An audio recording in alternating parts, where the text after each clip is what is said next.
So tara, sa vlog na ito ay papasyalin natin for the first time itong bagong bukas na Polo Riverside Park. Dito po ito sa Polo, Valenzuela City. Very accessible at madaling puntahan. Tara, let's explore this new tourist spot here in Valenzuela City. At ngayon, let's start our sightseeing tour here at Polo Riverside Park. Pero basic info muna tayo mga katropa. Ang Polo Riverside Park ay matatagpuan along Marcelo H. Del Pilar Street, Polo, Valenzuela City. Very accessible ito mga katropa na kung saan later in this vlog ay sasabihin ko sa inyo kung papaano nga ba makapunta dito sa napakagandang lugar na ito. Ang segment na ito ay may habang 2.5 kilometers na perfect place for walking, jogging, sightseeing at iba pang leisure activities along the banks of Polo River.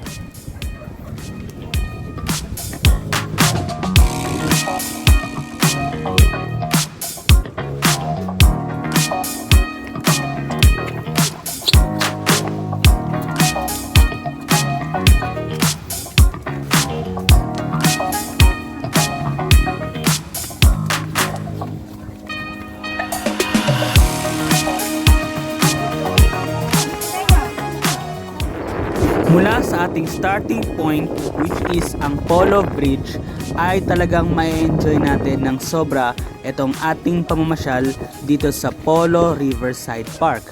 Aside sa napakagandang pedestrian lane at itong scenery and landscape nitong river park na ito, ay marami ding mga iba't ibang mga halaman ang makikita along this beautiful river park o linear park na perfect place talaga lalong-lalo na sa mga mahilig mag-travel or ng iba pang leisure activities.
Super napakahalaga nitong mga ganitong parke para sa ating mga katropa.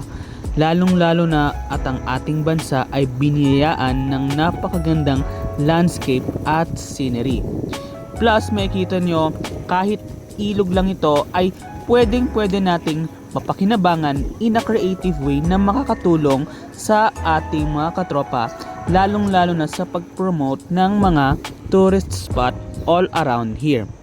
Pero, bago muna yan, narito ang mga palatuntunan or panuntunan na kailangan nyong gawin kapag nandito kayo sa Polo Riverside Park o Polo River Walk.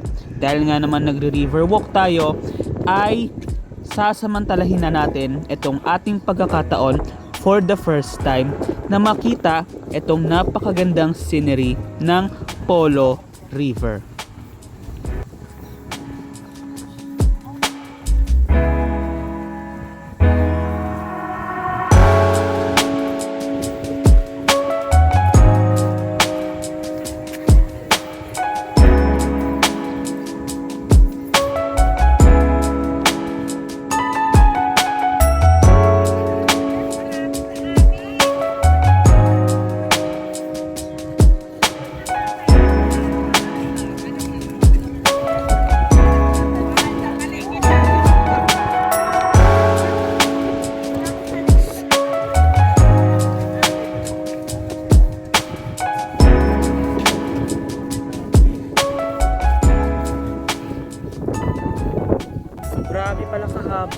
itong Polo Riverside Park. Bagong bukas lang ito, pero mukhang challenge tayo sa paglalakad. Pero sulit naman dahil napakaganda ng scenery nitong lugar na ito.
So ito yung bamboo forest dito sa Riverside Park.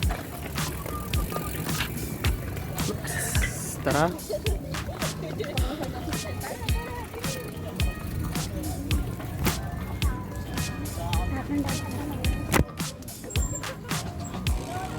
Ganda. Wala akong masabi.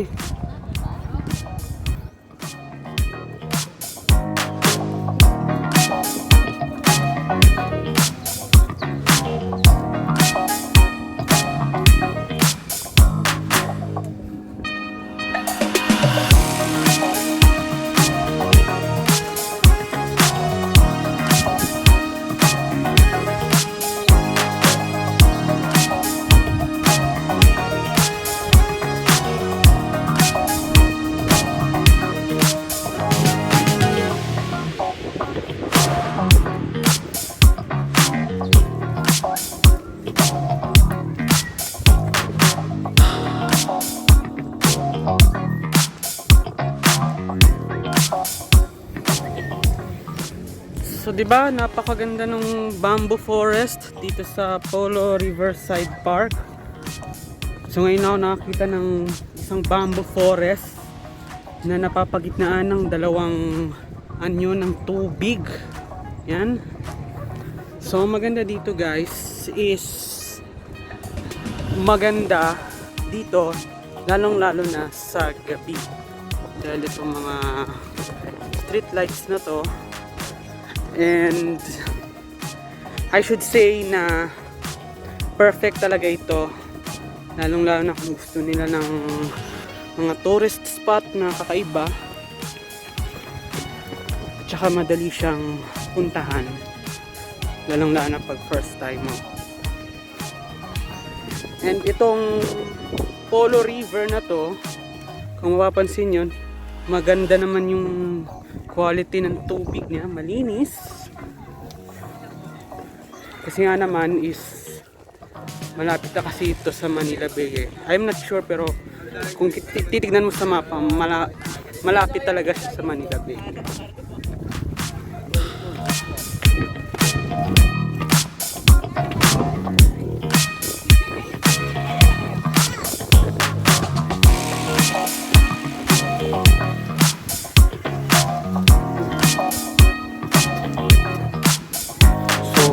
Makikita nyo kung gaano kalawak yung palaisdaan.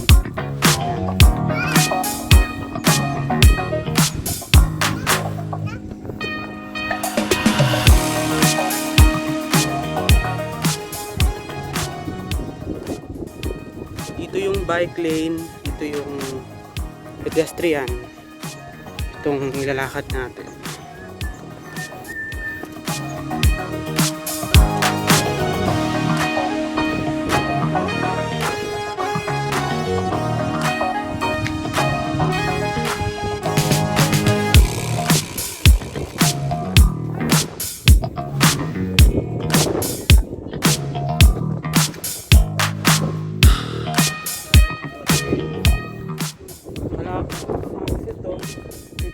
ito sa isdaan yun, no?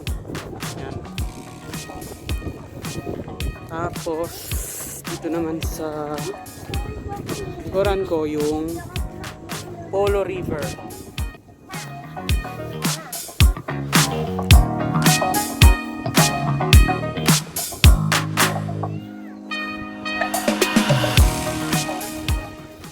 So, ang ganda ng simay ng hangin. Ito talaga yung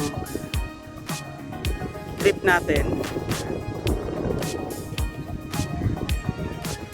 So meron din palang landing o daungan ng bangka if ever na magkaroon dito ng boat trip in the near future.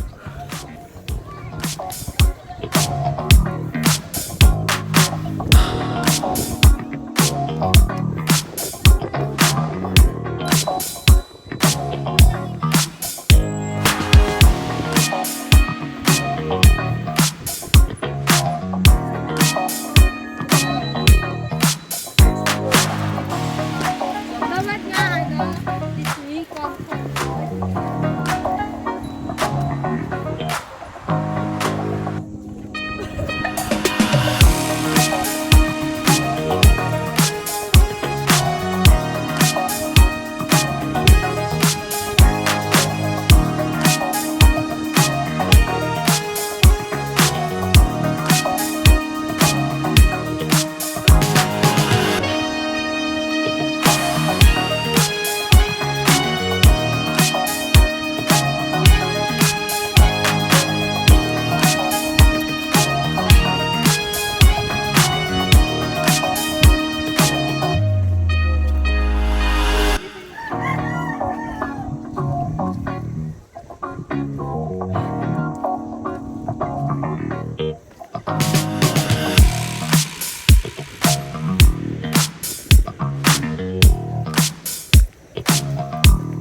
So make sure na kapag pupunta kayo dito, number 1, bawal na bawal magkalat. And kailangan full charge palagi ang inyong smartphone or di kaya camera. Lalong lalo na kapag napapunta kayo dito mismo sa lugar na to, libre na ang entrance fee, napakaganda pa ng scenery. So perfect for your Instagram shots. IG worthy talaga.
makikita nyo naman, hanggang dun pa yung ating lalakarin.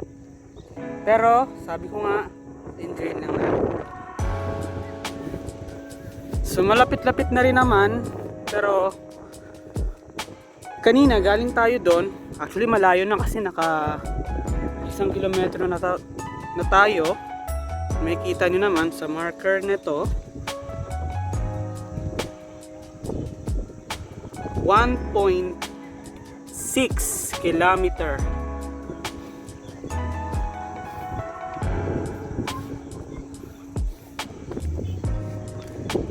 Pero worth it naman. Sure yan. 100%.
Kaya naman sa mga gusto ng mala nature experience na river walk katulad itong ating ginagawa dito sa Polo Riverside Park, ay sulitin na ito at puntahan dahil sobrang may enjoy nyo itong napakagandang scenery ng Polo Riverside Park along the banks of Polo River, Valenzuela City. Hindi lang kayo mapapa IG worthy, plus may experience nyo talaga itong napakagandang scenery ng Polo River. So sa mga nagtatanong kung libre ba ito, 100% free entrance fee at bukas araw-araw mula 5 AM ng umaga hanggang 10 PM ng gabi. Very accessible and very sulit ang inyong pamamasyal dito sa Polo Riverside Park. I guess ito na yung pinakadulo nitong Polo Riverside Park, Polo Valenzuela City. Actually, I'm not sure kung saan pa ito ng Valenzuela kasi halos parang malapit na kasi ito sa Bulacan eh. I'm not sure, hindi ako sigurado. Pero ito na yung pinakadulo. So paano nga ba makapunta dito sa Polo Riverside Park, lalong-lalo na ng mga gustong mag-sightseeing katulad natin? Well, kung galing kayo ng south, ay sasakay kayo ng bus papuntang Parañaque Integrated Terminal Exchange or PITX. Pagdating nyo sa PITX, meron kayong two options, is either magbabas kayo papuntang Monumento or para mas affordable is mag-LRT Line 1 kayo hanggang Yamaha Monumento Station. So pagbaba nyo ng Yamaha Monumento Station o ng Monumento ay maglalakad kayo ng kaunti hanggang sa Pure Gold Monumento na kung saan sa tapat nun may mga jeep doon na biyahe na mismong Polo. Ayan, Polo Valenzuela. So pagbaba nyo ng Polo Valenzuela sa may plaza nila, so maglalakad lang kayo kaunti pa kanan, ayan, mula dun sa plaza. Yun na yun, Polo Riverside Park.